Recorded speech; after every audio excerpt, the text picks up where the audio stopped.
नमस्कार, आप सभी को मुस्कुराता हुआ नमस्कार। EFE एकेडमी में आपका स्वागत है। और आज का जो हमारा टॉपिक है वो है एलिमेंट्स ऑफ योगा, अष्टांग योग।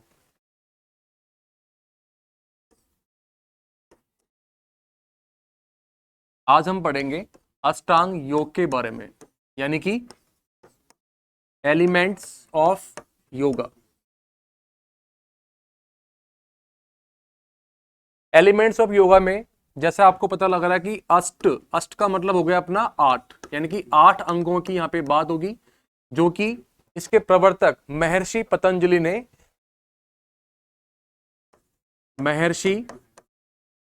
पतंजलि के द्वारा यह दिया गया था। उन्होंने 8 अंगों के बारे में बताया था। अब वो 8 अंग कौन से हैं? सबसे पहला आपका आएगा यम, सेकंड आपका नियम, आसन, प्राणायाम, प्रत्याहार, धारणा, ध्यान और समाधि।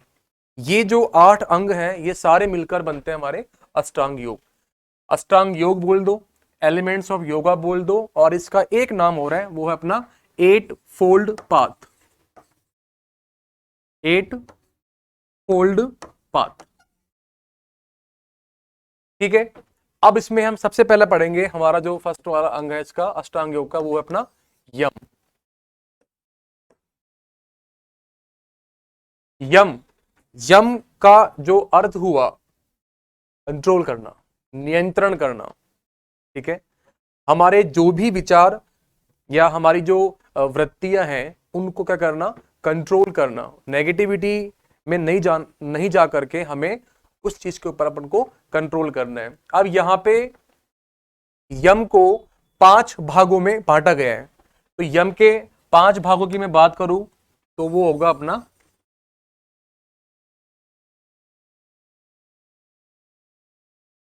सबसे पहले यम में फर्स्ट वाला पार्ट होगा वो होगा अपना सत्य। अब सत्य से पता लग रहा है कि हमें मन वचन कर्म से सदा सत्य बोलना चाहिए। हमें मन से, वचन से और कर्म से सदा सत्य बोलना चाहिए। अब मैं बात करूं कि सत्य यानी कि ट्रूथफुलनेस। सत्य का मतलब यहां पे क्या हो गया? ट्रूथफुलनेस। ट्रूथफुलनेस, सत्य। मन से, वचन से और कर्म से सदा सत्य बोलना चाहिए। कोई विचार आप कर रहे हैं मन में, सत्य वाला हो गया विचार। हम जो कुछ बोल रहे हैं, वचन जो हम किसी को बात कर रहे हैं, सत्य बोलना चाहिए। कर्म से, जो भी हम कर्म कर रहे हैं उसमें भी सत्यता होनी चाहिए, ठीक है। सेकंड पार्ट जो इसका आएगा वो आएगा अपना अहिंसा। कौन सा आएगा? अहिंसा, नॉन वॉलियंस। अगर बात करूं नॉन वॉलियंस, नॉन वॉलियंस, अहिंसा। हमें मन से, वचन से और कर्म से कभी भी हिंसा नहीं करनी चाहिए। अब आप बोलेंगे कि मन से कैसे हिंसा होगी, वचन से कैसे होगी और कर्म से कैसे होगी? मन से हिंसा का मतलब हो गया कि यदि आपके मन के भीतर किसी के प्रति कोई ऐसा विचार आ रहा है कि यार, जैसे हम क्लास में बैठे हैं, ठीक है, और आपको एक बढ़िया सा पेन दिख गया कि यार ये पेन मुझे लेना है, तो आपके मन में क्या आ गया? आपके मन में क्या आ गया कि ये पेन मेरे को चाहिए, चाहे इसके लिए मेरे को कुछ भी करना पड़े, इससे झगड़ा करना पड़े। इसका मतलब अब आप किस पे आ गए? हिंसा पे आ गए, ठीक है। दूसरा, आपने बोल दिया कि भैया ये वाला पेन तो आज तेरा मैं लेके जाऊंगा, कुछ भी कर ले। इसका मतलब आपने क्या किया? वचन से हिंसा करी। और कर्म, और आखिरकार आपने पेन को ले लिया, उससे छीन लिया, इसका मतलब आपने कर्म किया और वो इसमें आ गया। तो मन, वचन और कर्म से हमें अहिंसा का पालन करना चाहिए। सत्य हो गया, अहिंसा हो गया। जो तीसरा वाला अंग है वो अपना आएगा कौन सा? अस्थेय। कौन सा आएगा? अस्थेय। अब इस अस्थेय का मतलब क्या हुआ? अस्थेय का मतलब हो गया, मैं बात करूं तो नॉन स्टीलिंग, चोरी नहीं करना। तो यहां मैंने लिख दिया नॉन स्टीलिंग, चोरी नहीं करना। चोरी नहीं करना, सिंपल भाषा में बात करूंगा कि हमें मन से, वचन से और कर्म से चोरी नहीं करनी चाहिए। ठीक है। फोर्थ जो आएगा अपना, वो आएगा अपना ब्रह्मचर्य। ब्रह्मचर्य का मतलब बहुत सिंपल है कि अपने विचारों को सकारात्मक रखें, सेक्सुअल डिजायर के लिए जो भी कोई ऐसी वीडियो या ऐसा कोई पोर्नोग्राफी कंटेंट नहीं पड़े जो हमारी सेक्सुअल डिजायर को स्टिमुलेट करे, उसको उत्तेजित करे। तो ये किस में आएगा? ब्रह्मचर्य में आएगा कि हमें सदा ही ब्रह्मचर्य का पालन करना चाहिए। और जो पांचवा इसका प्रकार है, उस पांचवें प्रकार का नाम हो गया अपना अपरिग्रह। क्या नाम हो गया उसका? अपरिग्रह। मैं लिखूंगा पांचवा प्रकार अपरिग्रह। अब इस अपरिग्रह का मतलब क्या हो गया? Non collection. आपको कोई कलेक्शन नहीं करना। आज आपके पास घर में 2 गाड़ी है, 1 कार है, 2 मकान है, और भी चीजें हैं, लेकिन हम क्या कर रहे हैं? और हम तमाम चीजों को, पैसा, धन दौलत और ये अपना गाड़ी, सब कुछ अपने होने के बाद भी हम और रूप में इसको क्या कर रहे हैं? कलेक्शन कर रहे हैं। तो ये क्या हो, इस जितना हम कलेक्शन करेंगे उतनी हमारे क्या होगी? चिंताएं बढ़ेगी। सिंपल सी बात है। तो ज्यादा कलेक्शन नहीं करना, ये क्या हो गया? अपना अपरिग्रह, नॉन कलेक्शन। ठीक है, डन हो गया। हम पढ़ रहे थे अष्टांग योग, प्रवर्तक हो गए अपने महर्षि पतंजलि ने दिया था, और उन्होंने 8 अंगों के बारे में बताया था। फर्स्ट था अपना यम नियम आसन, प्राणायाम, प्रत्याहार, धारणा, ध्यान और समाधि। सबसे पहले अपन ने पढ़ा था यम वाला पार्ट। यम का मतलब होता है कि कंट्रोल करना, अपने आप को नियंत्रण में करना, और इसके भी 5 पार्ट उन्होंने बताए थे: सत्य, अहिंसा, अस्तेय, ब्रह्मचर्य और अपरिग्रह। पढ़ चुके हैं अपन। सेकंड जो इसका अंग आएगा उसका नाम है अपना नियम। कौन सा आएगा? नियम। अब नियम की बात करूं तो नियम के भी इन्होंने 5 प्रकार बताए। वो कैसे आएंगे वो देखिए। सेकंड लिया अपन ने अंग, वो था अपना नियम।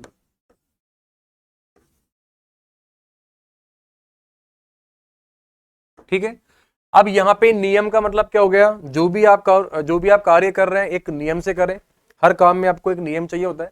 और यहां पर भी नियम को कितने भागों में बांटा गया था? यहां पे भी नियम को 5 भागों में बांटा गया है। पहला, सबसे पहला जो वर्ड आएगा वो आपका आएगा सोच। क्या आएगा?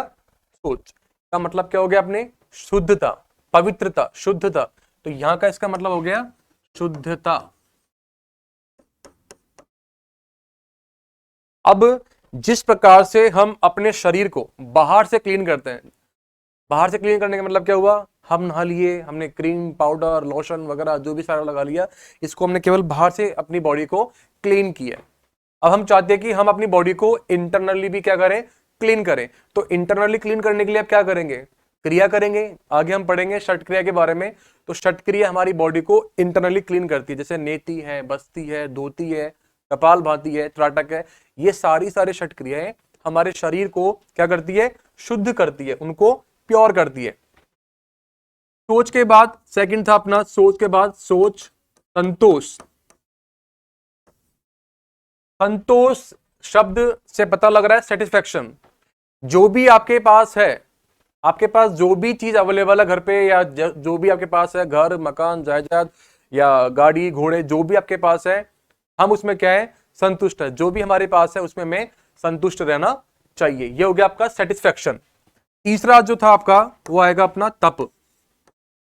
क्या आएगा? अपना तप। अब तप की मैं बात करूं, तप का मतलब क्या हो गया? कि अपने आप को हर परिस्थिति के अनुसार तैयार रखना, या आपके मार्ग में जो भी ऑब्स्ट्रक्ट या बाधाएं आ रही है उनको क्या करना? उनको साइड करना, और अपने लक्ष्य के प्रति क्या रहना? एकाग्रचित रहना।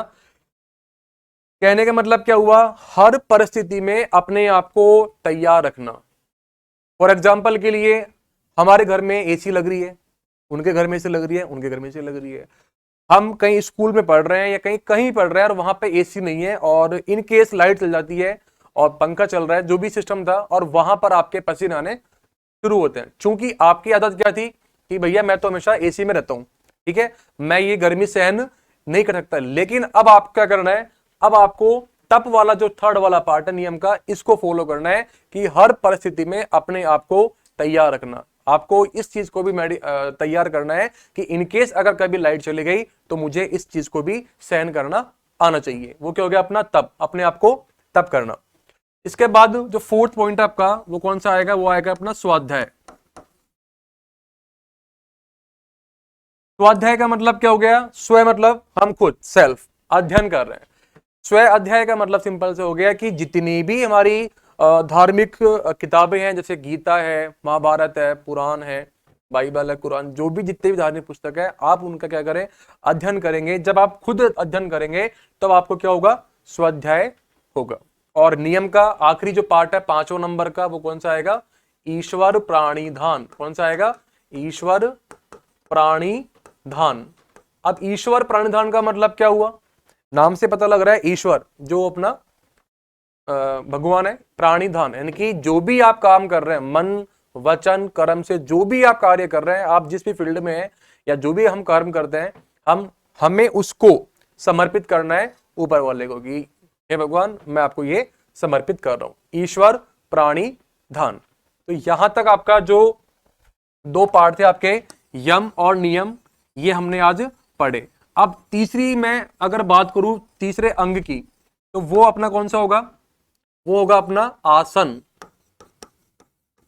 यम नियम और फिर अपना कौन सा आ गया, आसन आ गया। अब आसन की परिभाषा, आसन कितने प्रकार के होते हैं, ये सब आपको आना चाहिए।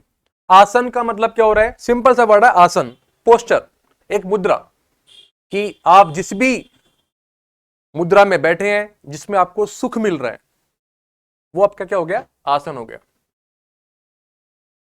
अब यहां पे महर्षि पतंजलि के द्वारा जो परिभाषा दी गई आसन की, वो क्या थी, मैं बात करता हूं। वो परिभाषा थी अपनी स्थिरम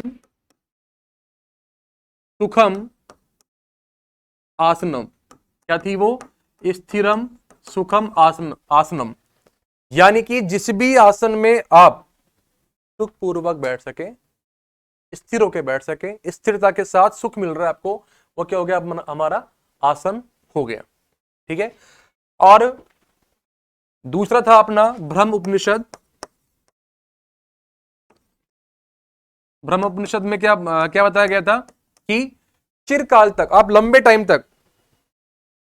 टाइम तक एक ही आसन में बैठे हुए हैं, इसका मतलब आप उसको क्या कर रहे हैं, उसको आप मैनेज कर रहे हैं, ये इसमें बताया गया था। अब यहां पे जो आसन के प्रकार हैं, आसन के जो प्रकार हैं, अब यहां पे आसनों के प्रकार को भी कितने भागों में बांटा गया है, 3 भागों में बांटा गया है, 1 2 और ये 3। ठीक है।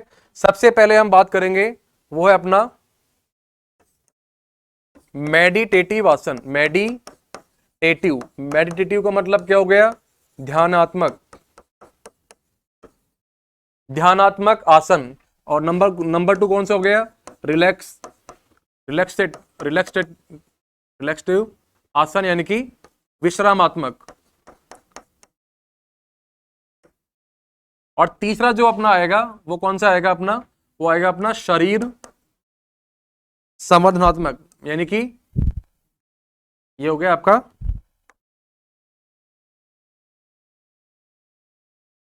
कल्चर या करेक्टिव, सुधारात्मक, शरीर संवर्धनात्मक या सांस्कृतिक। ये हो गए अपने आसन के टाइप्स। फर्स्ट कौन सा हुआ, मेडिटेटिव, रिलैक्सेटिव और कल्चर एंड करेक्टिव, ध्यानात्मक, विश्रामात्मक और शरीर संवर्धनात्मक। अब यहां पे हम कैसे उसको अलग करेंगे कि ये आसन कौन सा हुआ, बहुत सिंपल है। ऐसे आसन जिनको करने पे आप केवल क्या लगा रहे हैं, ध्यान की पोजीशन में जा रहे हैं। जैसे आपका पद्मासन हो गया, सुखासन हो गया, सिद्धासन हो गया, स्वास्तिक आसन हो गया, ये सारे आसन आपको कहां लेके जाएंगे, ध्यान की ओर आपको ये लेके जाएंगे, ये ध्यान की ओर आपको लेके जाएंगे आसन। दूसरा कौन सा आपका, रिलैक्सेटिव, ऐसे आसन जिनको करने पे आपके शरीर को, आपकी बॉडी को क्या मिलता है, एकदम आराम मिलता है। जैसे मकरासन है, शवासन है। जब हम शवासन करते हैं तो इस कंडीशन में हम हमारी बॉडी को पूरा क्या कर देते हैं, एकदम शिथिल, no movement in your body, एकदम बिल्कुल शांत।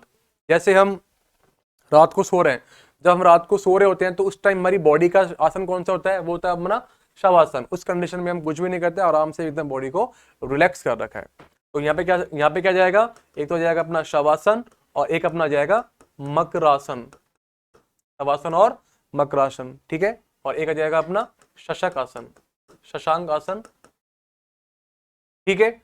तीसरा जो आपका आ गया कल्चर और करेक्टिव। अब आप ये कैसे पता करेंगे कि ये आसन किस में जाएगा। कल्चर और करेक्टिव आसन का मतलब हो गया ऐसे आसन जिनको करने पर हमारे जो मसल्स हैं, जो हमारी बोन्स हैं, स्ट्रेच होती हो। जैसे बहुत सारे आसन है। फर्स्ट जैसे मैं बात करूं, चक्रासन हो गया, ऐसे आसन जिनको करने से आपकी जो मसल्स है, आपकी जो बोन्स है, उसमें क्या आता है, खिंचाव आता है, एक्टिविटी कर रहे हैं आप, ठीक है। यहाँ पे आप केवल क्या कर रहे हैं, ओनली बॉडी को रिलैक्स कर रहे हैं, यहाँ पे केवल आप ध्यान लगा रहे हैं। अब यहां पर आप क्या कर रहे हैं, शरीर संवर्धनात्मक बॉडी के लिए कर रहे हैं, अपनी बॉडी को क्या कर रहे हैं, स्ट्रेच कर रहे हैं। तो पहला कौन सा आएगा, बहुत सारे आसन है, चक्रासन है, हलासन है, पादहस्तासन है, पश्चिमोत्तानासन है, सर्वांग आसन है, ठीक है। बहुत सारे आसन है, वृक्षासन हो गया, त्रिकोणासन हो गया, हलासन हो गया। ये सारे के सारे आसन किसमें जाएंगे, आपके इसमें कल्चर और करेक्टिव के अंदर जाएंगे, ठीक है। तो यम, नियम, आसन। अब आसन के बाद क्या पढ़ेंगे अपन, आसन के बाद अब हमारा टॉपिक आएगा वो है अपना प्राणायाम। तो प्राणायाम में, प्राणायाम का अर्थ क्या होता है और इसके जो टाइप्स हैं और इसमें जो वर्ड यूज होते हैं वो कौन कौन से हैं। हमने लिया टॉपिक, वो था अपना प्राणायाम। ये लिखा अपन ने प्राणायाम,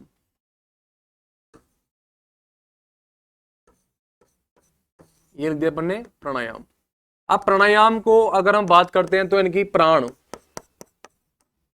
प्राण प्लस आयाम, प्राण प्लस आयाम। प्राण क्या हुआ हमारा, लाइफ फोर्स, जीवन शक्ति, जो हम श्वास प्रश्वास कर रहे हैं, श्वास ले रहे हैं, छोड़ रहे हैं, ये क्या हमारा प्राण है। और इसको हम क्या बोलते हैं, वाइटल एनर्जी, यानी कि लाइफ फोर्स, इसको हम बोलते हैं लाइफ फोर्स, यानी कि या वाइटल एनर्जी, लाइफ फोर्स या वाइटल एनर्जी। क्या मतलब हो गया प्राण का, ठीक है। आयाम का मतलब क्या हो गया, रोकना, आयाम का मतलब क्या हो गया, रोकना, ठीक है। प्राण प्लस आयाम, श्वास प्रश्वास जो आप कर रहे हैं, ठीक है। प्राणायाम, प्राण का मतलब हो गया लाइफ फोर्स या वाइटल एनर्जी या जीवनी शक्ति, आयाम हो गया।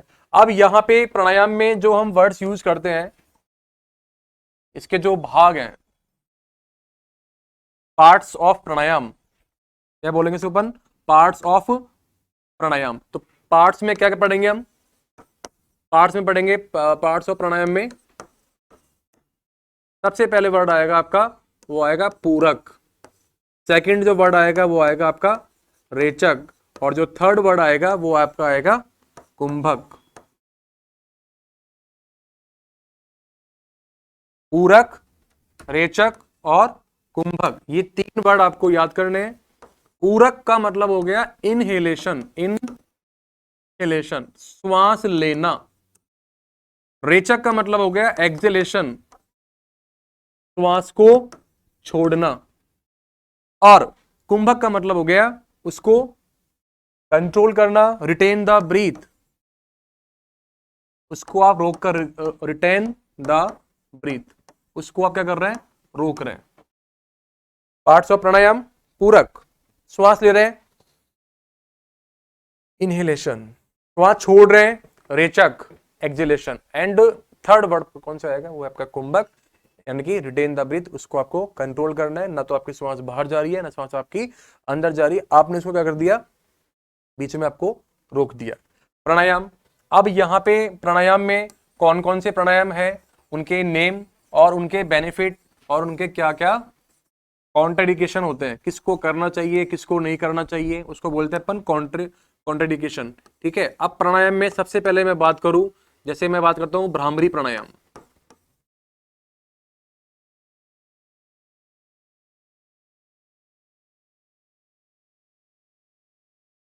अब भ्रामरी प्राणायाम, अब एग्जाम में क्वेश्चन कैसे आते हैं, जैसे आपसे पूछ लिया कि भ्रामरी प्राणायाम में ये जो भ्रामरी वर्ड है, इससे क्या समझ रहे हैं आप। तो आपने देखा होगा कि एक जो भंवरा होता है, वो एक भंवरे का जो साउंड होता है वो इस टाइप से उसके साउंड होता है। तो ये जो भ्रामरी शब्द है वो ये जो अपना भंवरा है जो गुंजन करता है, ये उसको वहां से लिया गया है। तो जब हम ये प्राणायाम करेंगे तो ये हमारे किसके लिए, हमारे पूरे के पूरे हमारे ब्रेन के लिए। It's a good for your concentration, good for your brain, इन सब के लिए। ब्रेन से संबंधित कोई भी लाइक आपको प्रॉब्लम हो, लाइक जैसे कि आपको नींद नहीं आ रही है या बहुत ज्यादा हेडेक हो रहा है कि आपको, ठीक है, रिलैक्स नहीं मिल रहा, बहुत ज्यादा विचार आ रहे हैं, तो आप कौन सा करेंगे, भ्रामरी प्राणायाम करेंगे। तो भ्रामरी प्राणायाम में भ्रामरी क्या हो गया, भंवरे से लिया गया एक वर्ड है, ठीक है। इसमें हमारी जो साउंड आएगा वो कौन सा आएगा, वो भंवरे की तरह अपना एक साउंड आएगा, ठीक है। सेकंड सेकंड की मैं बात करूं तो जो सेकंड प्राणायाम आपका आएगा, जिसे मैं बात करूं शीतली प्राणायाम,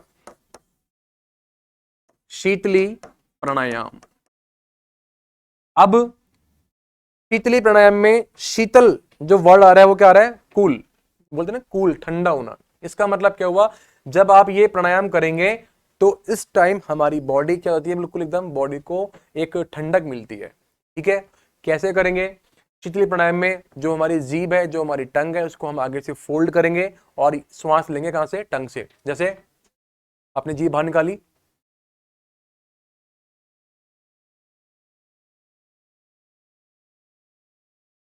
श्वास लेने के बाद आपको मुंह बंद करना है, ठीक है, close your lips and exhale from nose. हमें श्वास को जो छोड़ना है वो कहां से छोड़ना है, नोज से, मुंह से नहीं छोड़ना अपन को। Exhale from nose, inhale from mouth, मतलब जो टंग से अपन को श्वास लेनी है, एंड एक्सेल फ्रॉम नोज, ये गया। तो जब आप इसका प्रैक्टिस करते हैं, यहां पे आपकी बॉडी क्या होती है, शीतल, बॉडी को शीतलता मिलती है। अब जब बॉडी को शीतलता मिल रही है, अब मान लो किसी के प्रॉब्लम है एसिडिटी की, एसिडिटी में क्या होगा, शरीर के अंदर क्या होगा, गर्मी होगी, बार बार आपके जैसे कॉन्स्टिपेशन हो रहा है, खट्टे डगारे आ रही है और बहुत सारी चीज, यूरिक एसिड बढ़ रहा है आपके, इसका मतलब बॉडी में क्या हो रही है, बॉडी में क्या हो रही है, आपके अंदर हीट हो रही है, गर्मी हो रही है, ठीक है। आपके चेहरे पे मुहासे हो रहा है, क्या एक्ने, मुहासे जो भी है वो सारे हो रखे हैं। तो यहां से हम क्या करेंगे, जब आप ये प्राणायाम करते हैं तो ये बॉडी को क्या करते हैं, कूल करते हैं, ठीक है, शीतली प्राणायाम। अब इसका जो थर्ड वाला है वो आएगा आपका शीतकारी। कौन सा आएगा, शीतकारी प्राणायाम। तो शीतकारी और शीतली में क्या फर्क हुआ, जो हमने फर्स्ट पढ़ा था शीतली, वहां से तो हम क्या करेंगे, जो हम श्वास ले रहे हैं वो हम लेंगे टंग से, और थर्ड वाला जो अपना है कौन सा, शीतकारी, यहां पे हम क्या करेंगे, ये लिखा अपन ने शीतकारी प्राणायाम। तो यहां पे हम श्वास लेंगे वो किससे लेंगे, अपन दांतों के द्वारा, दांतों के बीच में से आप श्वास लेंगे, आपको दांतों को टच करना है ऐसे, एंड इनहेल, श्वास लेनी है,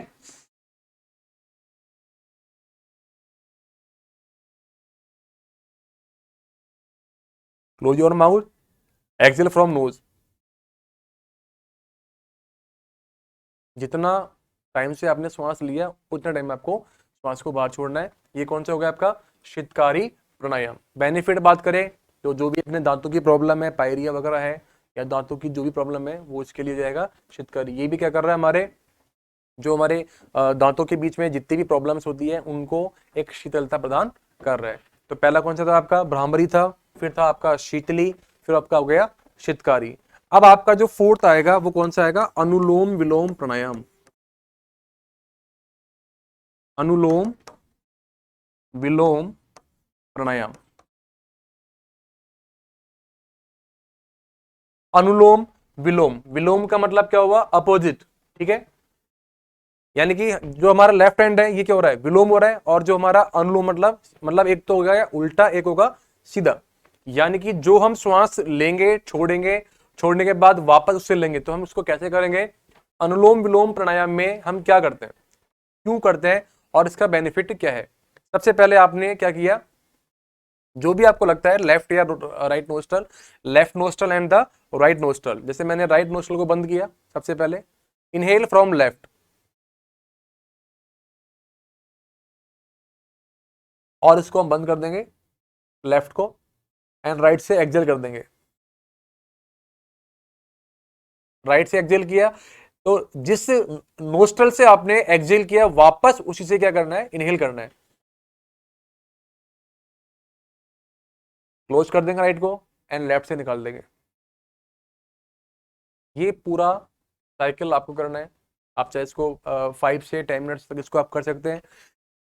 अनुलोम विलोम प्राणायाम बेसिकली सबसे मोस्ट इंपोर्टेंट प्राणायाम होता है हमारी पूरी बॉडी के लिए, क्योंकि हमारे शरीर के अंदर कम से कम 72,000 72,000 नाड़ियां होती है, और इन नाड़ियों का शुद्धिकरण कौन करता है, अनुलोम विलोम प्राणायाम ही इनका शुद्धिकरण करता है। और हमारे शरीर में जो 72,000 नाड़ियां हैं उनमें सबसे जो प्रमुख नाड़ियां होती है वो 3 प्रकार की बताई गई है, Ida left nostril, Pingala right nostril, and दोनों का सेंटर पॉइंट अपना हो गया सुषुम्ना। तो ईडा, पिंगला, सुषुम्ना, तो ये क्या करेगा प्राणायाम, अनुलोम विलोम प्राणायाम हमारी नाड़ियों को क्या करेगा, बैलेंस करेगा। और जब नाड़ी हमारी बैलेंस होगी तो शायद ही हम बीमार होंगे, कोई हमें रोग आएगा। ठीक है, तो ये हो गया अपना अनुलोम विलोम प्राणायाम। उसके बाद हम अगला जो प्राणायाम है उसकी बात करेंगे सूर्य भेदी, और एक आएगा अपना चंद्र भेदी। सूर्य भेदी और चंद्र भेदी कैसे करते हैं, जैसे आपको बताया कि सूर्य भेदी, सूर्य भेदी प्राणायाम, इसका मतलब क्या हुआ। अब ये प्राणायाम आपको करने से पहले कम से कम आपको ये पता हो कि सूर्य भेदी में हमारा कौन सा नोस्ट्रल काम करता है। जो हमारा लेफ्ट नोस्ट्रल होता है वो डिनोट करेगा चंद्रमा को, और जो राइट नोस्ट्रल है वो डिनोट करेगा हमारे किसको, सूर्य को। अब यहां से क्या होगा कि सूर्य भेदी के अंदर हमें केवल हमारी जो राइट वाला नोस्ट्रल है जिसको हम पिंगला नाड़ी बोलते हैं उसको एक्टिवेट करना है। तो कैसे करेंगे, अगर हम सूर्य भेदी प्राणायाम कर रहे हैं तो हमें किसको एक्टिव करना पड़ेगा, हमारे राइट नोस्ट्रल को। वो कैसे करेंगे, जब राइट नोस्ट्रल को आपको एक्टिवेट करना है तो हम लेफ्ट को बंद करेंगे and inhale from right, right को बंद कर देंगे, लेफ्ट से निकाल देंगे, वापस राइट से लेंगे, लेफ्ट से निकाल देंगे। ठीक है, अनुलोम विलोम के बिल्कुल अलग है ये। अनुलोम विलोम में हम क्या कर रहे थे, जिस नोस्ट्रल से हम एक्सेल कर रहे थे वापस उससे इनहेल कर रहे थे। यहां पर हम केवल सूर्य भेदी प्राणायाम कर रहे हैं, जो हमारा ये वाला पार्ट है राइट नोस्ट्रल जिसको हम पिंगला नाड़ी बोलते हैं उसको हम एक्टिवेट कर रहे हैं। सूर्य भेदी प्राणायाम में क्या होता है, बॉडी को हीट मिलती है, बॉडी को मिलती है हीट। अब सपोज करो किसी के ऑलरेडी बीपी बढ़ा हुआ है, उसके बॉडी में हीट बढ़ी हुई है, बहुत ज्यादा उसकी गर्मी है, और आप उसको सूर्य भेदी प्राणायाम कराएंगे तो क्या वो सही होगा, नहीं, उसका उसका जो इफेक्ट आएगा वो नेगेटिव भी आ सकता है। तो सूर्य भेदी का मतलब क्या हो गया कि यदि हमारे शरीर में कार्य करने को लेकर बहुत आलस्य छा रहा है, डलनेस आ रही है, एक्टिव नहीं है काम करने के अंदर, इसका मतलब है कि हमें सूर्य भेदी प्राणायाम पर फोकस करना चाहिए। आपको लगता है कि आपका किसी भी काम में मन बहुत कम लगता है, नहीं लग रहा, और एक आलस्य से छा रहा है, ठीक है कर लेंगे बाद में, आराम से कर लेंगे, ये है वो है, इसका मतलब है कि हमारा सूर्य भेदी प्राणायाम हमें जरूरत है। यानी कि जो हमारी पिंगला नाड़ी है राइट साइड वाली वो हमारी ढंग से काम नहीं कर रही है। अब इसका जो नेक्स्ट है वो कौन सा आएगा, चंद्र भेदी प्राणायाम। कौन सा आएगा, चंद्र भेदी प्राणायाम। पहला अपन ने पढ़ा था भ्रामरी, उसके बाद अपन ने पढ़ा शीतली, फिर अपन ने पढ़ा शीतकारी, नंबर 4 अपन ने पढ़ा था सूर्य भेदी, और नंबर 5 कौन सा आ गया अपना, चंद्र भेदी। अब चंद्र भेदी में क्या होगा, चंद्र भेदी मतलब बॉडी को कूल करना। ठीक है, बॉडी को कूल करना। जस्ट इसका उल्टा हो गया कि बहुत ज्यादा गुस्सा आ रहा है हमें, बहुत ज्यादा कभी कभी होता है कि बहुत ज्यादा हमें गुस्सा आता है और हर चीज के लिए हम चिड़चिड़ेपन से रहते हैं। इसका मतलब है कि हमारी बॉडी के अंदर क्या हो रहा है, हम बिल्कुल डाउन हो गए हैं। ठीक है, एक्टिवनेस सही है, यहाँ पे क्या हो रहा था, ज्यादा एक्टिवनेस हो रही थी, हम ज्यादा हर चीज को कर रहे थे। ठीक है, यहाँ पे चंद्र भेदी के अंदर हमें क्या करना है, हमारी बॉडी को कूल करना है। ठीक है, ये हो गया आपका। तो चंद्र भेदी का संबंध किससे हुआ, हमारे लेफ्ट नोस्ट्रल से, यानी कि जो हमारी ईड़ा नाड़ी है। इस प्रकार से यहां तक हम जो पहुंच चुके हैं कि पहला था आपका अष्टांग योग का यम, नियम, आसन, प्राणायाम। प्राणायाम के बाद क्या आएगा आपका, अब आपका आएगा प्रत्याहार। अब यहाँ पे जो वर्ड है प्रत्याहार, जैसे मैं वर्ड लिख रहा हूं यहाँ पे प्रत्याहार, कई बार एग्जाम में पूछ लिया कि प्रत्याहार का अर्थ होता है, और आपको दे दी 4 ऑप्शन। नंबर 1 आहार विहार से, नंबर 2 दे दिया आपको दौड़ने से, नंबर 3 दे दिया आपको बैठने से, या नन ऑफ दीज। ठीक है, तो सबसे पहले हम क्या करेंगे कि हम क्या करते हैं कि प्रत्याहार का मतलब हो गया कि ये खाने पीने की बात हो रही है, प्रत्याह प्लस आहार और प्रत्याहार, ऐसा कुछ ऐसा नहीं है। प्रत्याहार का मतलब हो गया कि हमारी मन, जो हमारा मन है, जो हमारा चित्त है, उसको जितनी भी ये नेगेटिविटी है उससे हटा करके अपने भीतर लगाना, अपने मन और इंद्रियों को क्या करना, कंट्रोल करना, उनको नेगेटिव डायरेक्शन में ना ले जा करके अपने भीतर ही उसको पॉजिटिव डायरेक्शन में लेके जाना, क्या कहलाएगा आपका, प्रत्याहार कहलाएगा। तो प्रत्याहार का मतलब हो गया, प्रत्याहार का संबंध पहली बात तो खाने पीने से नहीं होता। प्रत्याहार के बाद हम बात करेंगे कि यम नियम आसन, आसन के बाद प्राणायाम, प्रत्याहार और धारणा। अब जो हमने यम से लेके प्रत्याहार तक पढ़ा, कितने हो गए आपके, 5। यम, नियम, आसन, प्राणायाम और प्रत्याहार, ये पांचों को एक नाम दिया गया था, वो नाम था अपना बहिरंग, बाहरी रूप से होने वाले। ये सब हम बाहरी रूप से कर रहे हैं, सत्य बोल रहे हैं, ये कर रहे हैं, वो कर रहे हैं, नियम का पालन कर रहे हैं, आसन कर रहे हैं, प्राणायाम कर रहे हैं, प्रत्याहार।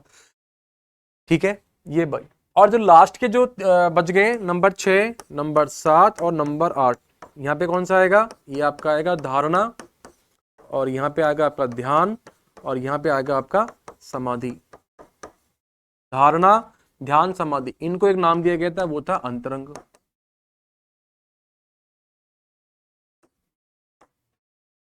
ये हमारे क्या है, अंतरंग है, क्योंकि ये हमें कहां लेके जा रहे हैं, हमें ये एक ध्यान की ओर लेके जा रहे हैं। धारणा, ध्यान और समाधि। धारणा क्या हुआ, आपको एक विचार दिया गया कि आपको ये चीज को आपको पढ़ना है, आपका एग्जाम है पीटीआई का, और आपको बोल दिया है कि ये सारे जो नोट्स हैं आपको पढ़ने हैं, तो आपके भीतर क्या बैठ गई है, एक धारणा कि हाँ मुझे ये चीजें करनी है।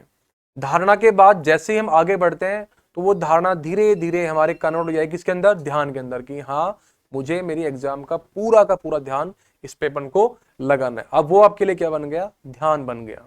ठीक है, समाधि में आए। समाधि जो हमारा अष्टांग योग का आखिरी जो अंग है, इसके अंदर हम क्या हो गए, मोह माया से बहुत दूर, एक परे हो गए। अब हमारा इस संसार से या इस जगत से जो भी सिस्टम है अपना पृथ्वी का, इन सब से हम क्या हो गए, दूर हो गए। अब हमें कोई किसी पैसे से या किसी से कोई मतलब नहीं है, हम पहुंच गए समाधि के अंदर। तो ऐसे आपका ये जो टॉपिक था आपका एलिमेंट्स ऑफ योगा, जिसको हम अष्टांग योग बोलते हैं, एलिमेंट्स ऑफ योगा बोलते हैं, 8 फोल्ड पाथ बोलते हैं। ठीक है, ये अपन ने पढ़ा, और इसके जो प्रवर्तक थे महर्षि पतंजलि ने ये दिया था। इसके बारे में पढ़ा, यम 8 प्रकार के अंग बताए गए थे, यम, नियम, आसन, प्राणायाम, प्रत्याहार, धारणा, ध्यान और समाधि, और इनके बारे में हमने पढ़ा।